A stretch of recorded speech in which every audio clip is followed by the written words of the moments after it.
मुझे उम्मीद है कि आप अपने घरों में सकुशल होंगे, खुशहाल होंगे। चलिए 2 दिन तो हमारे जो है बच्चों के इंजॉय करने के थे और बच्चों ने खूब इंजॉय किया है और व्हाट्सएप ग्रुप पे अपनी वीडियो भी शेयर की है और पेंटिंग भी शेयर की है।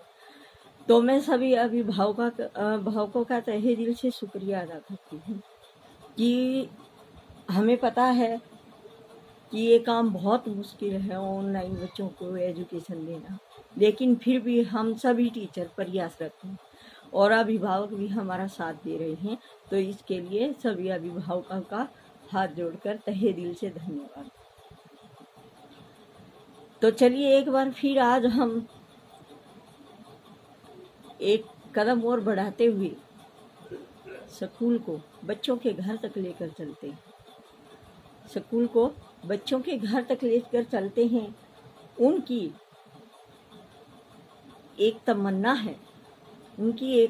है कि चलिए हम स्कूल में चलते हैं, लेकिन लॉकडाउन की चैन को हमें निभाना है और इसी के चलते हमें घरों से बाहर नहीं आना है।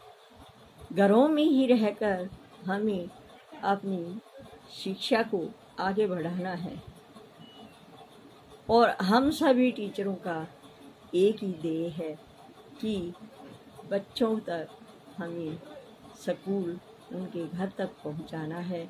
चलिए हम एक कदम और बढ़ाते हैं और बच्चों से मिलने हम स्कूल को उनके घरों तक लेकर जाते हैं।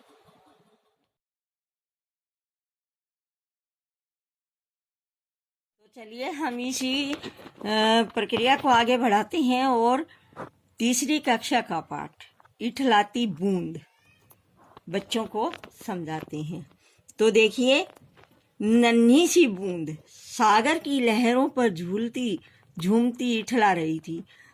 बच्चों, आपने बूंद को तो देखा ही है, आकाश से कैसे गिरती है और जमीन पर आती है। तो नन्ही सी बूंद सागर की लहरों पर झूलती इठला रही थी। उसका मन कल्पना की उड़ान भर रहा था। कल्पना में मतलब खोया हुआ था, कल्पना की उड़ान भर रहा था। लहरों के झूलती हुई बूंद सोच रही थी, काश मैं आसमान में बादलों के संग उड़ती, कि काश मैं जमीन पर नहीं आती और आकाश में बादलों के साथ उड़ती। वहां से खेतों को देखती, बाग बगीचों को निहारती, बड़े बड़े वृक्षों की ऊंची चोटियों को देख पाती।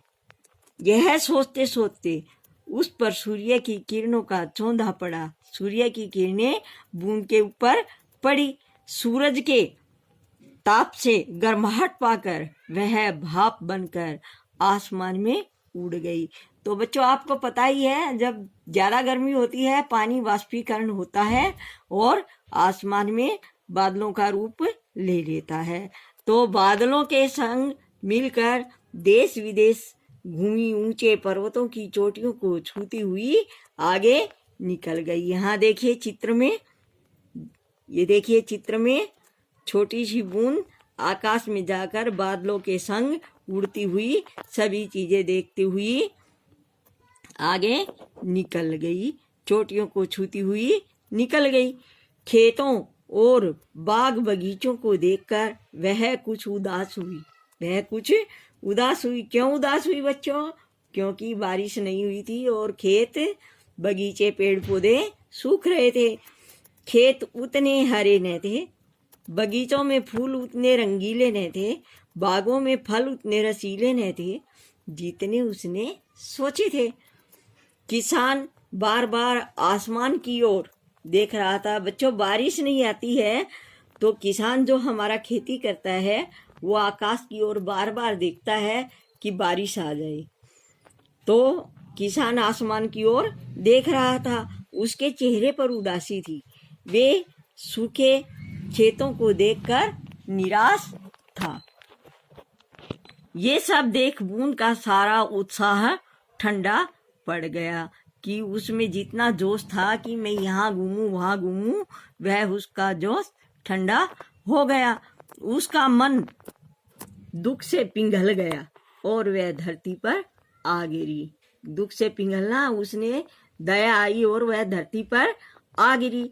बूंद मिट्टी से मिलकर एक पेड़ की जड़ तक पहुंची। देखो, पानी की बूंद गिरती है तो मिट्टी उसे सोखती है और वह पेड़ों में, खेतों में, जमीन में समा जाती है और जड़ों तक पहुंच जाती है। पेड़ के तने ने उसे ऊपर खींच लिया, तना उस पानी को ऊपर खींच लेता है और टहनी तक पहुंचा देता है जहां फल लगे होते हैं। किसान बाग में आया तो रसीले आमों को देखकर उसका मन खुशी से झूम उठा, बहुत खुश हो गया। उसने टोकरे में लेकर जब वह बाजार पहुंचा तो मीठे रसीले आम हाथों हाथ बिक गए, एकदम से बिक गए। जानते हो उस बूंद का क्या हुआ? अरे, जो रसीला आम तुम चूस रहे हो उसी में वह बूंद छिपी है। तो हम कोई भी चीज खाते हैं, अनाज है या जो भी कुछ है, बूंद हर एक चीज में छिपी हुई होती है। तो इसी में अभ्यास दिया गया है। ये अभ्यास है कि देखिए, मैंने भी यहाँ पर पेड़ बनाया है, बादल बनाए हैं, बूंदे बनाई हैं और लिखा है, बड़े वृक्ष की ऊंची चोटियां हैं, वृक्ष शब्द की में री की मात्रा वाले शब्द बताओ। तो री की मात्रा जिन जिन शब्दों पर आती है मैंने वो लिखे हैं। इनके अलावा आप सभी बच्चों और भी लिखना। अब हम अगले पेज पर आते हैं।